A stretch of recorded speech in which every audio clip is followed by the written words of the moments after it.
ថ្ងៃទី2ខែធ្នូឆ្នាំ2025កម្ពុជាប្រារព្ធ Meeting of All Sectors ខួបអនុស្សាវរីយ៍លើកទី47ទិវាកំណើតរណសិរ្សសាមគ្គីអភិវឌ្ឍមាតុភូមិកម្ពុជានៅសាលសន្និសីទចតុមុខរាជធានីភ្នំពេញខណៈដែលកាលពី47ឆ្នាំមុនរណសិរ្សសាមគ្គីសង្គ្រោះជាតិកម្ពុជាដែលជាឈ្មោះដើមនៃរណសិរ្សសាមគ្គីអភិវឌ្ឍមាតុភូមិកម្ពុជាបានបង្កើតឡើងនៅក្នុងតំបន់រំដោះនាភូមិជើងឃ្លោឃុំពីរធ្នូស្រុកស្នួរខេត្តក្រចេះនៅថ្ងៃទី2ធ្នូ1978រណសិរ្សសាមគ្គីអភិវឌ្ឍមាតុភូមិកម្ពុជាជាអង្គការចាត់តាំងមហាជនមួយឈានមុខរបស់គណបកប្រជាជនកម្ពុជាឆ្លើយតបទៅនឹងការអំពាវនាវរបស់រណសិរ្សប្រជាជនគ្រប់ទិសទីបានក្រោកឈររួបរวมគ្នាជាកម្លាំងមហាសាមគ្គីជាតិដោយបានទទួលការជួយឧបត្ថម្ភយ៉ាងធំធេងពីកងទ័ពស្ម័គ្រចិត្តវៀតណាមនិងការគាំទ្រពីមិត្តជិតឆ្ងាយលើសកលលោកដើម្បីផ្ដួលរលំរបបកម្ពុជាប្រជាធិបតេយ្យរហូតទទួលបានជ័យជំនះដ៏ត្រចះត្រចង់នាថ្ងៃទី7មករាឆ្នាំ1979សម្ដេចអគ្គមហាសេនាបតីតេជោហ៊ុនសែនប្រធានព្រឹទ្ធសភានិងជាប្រធានគណៈបកប្រជាជនកម្ពុជាធ្លាប់បានរំលឹកថានៅក្នុងកលៈទេសៈដ៏ធ្ងន់ធ្ងរបំផុតនេះបណ្ដាកម្លាំងអ្នកស្នេហាជាតិដ៏បរិសុទ្ធនៃគណៈបកប្រជាជនកម្ពុជាដែលនៅសេសសល់ពីការកាប់សម្លាប់បានផ្ដាច់ខ្លួនចេញពីរបបប៉ុលពតដើម្បីធ្វើការតស៊ូសង្គ្រោះជាតិពីរបបដ៏យងក្នុងប៉ុលពត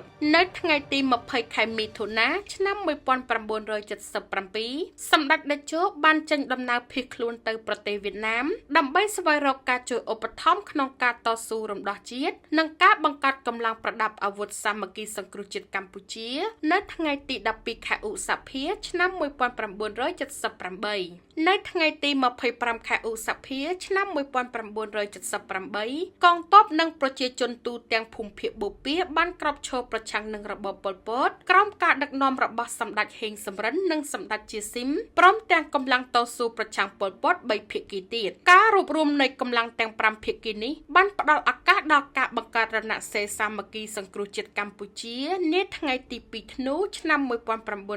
1978នាភូមិជើងឃ្លោឃុំពីរធ្នូស្រុកស្នួរខេត្តក្រចេះដែលជាអង្គការចាត់តាំងនយោបាយតែមួយគត់របស់ប្រជាជនកម្ពុជាដើម្បីដឹកនាំការតស៊ូផ្ដួលរលំរបបប្រល័យពូជសាសន៍ក្រោយថ្ងៃរំដោះ7មករាដែលជាថ្ងៃជីវិតទី2រណសិរ្សតែងតែយកចិត្តទុកដាក់ការពារសិទ្ធិសេរីភាពនិងផលប្រយោជន៍ត្រឹមត្រូវរបស់ប្រជាជនដែលគោរពរដ្ឋធម្មនុញ្ញនិងច្បាប់បញ្ញត្តិជាធរមានរបស់រដ្ឋប្រមូលផ្ដុំគំនិតយោបល់និងសំណូមពរពីប្រជាជនដើម្បីលើកសំណើជូនស្ថាប័នមានសមត្ថកិច្ចពិនិត្យនិងដោះស្រាយរណសិរ្សបានកំណត់ចក្ខុវិស័យវែងឆ្ងាយគ្រប់ជ្រុងជ្រោយដើម្បីរួមចំណែកជាមួយរដ្ឋាភិបាលនីតិកាលទី7នៃរដ្ឋសភា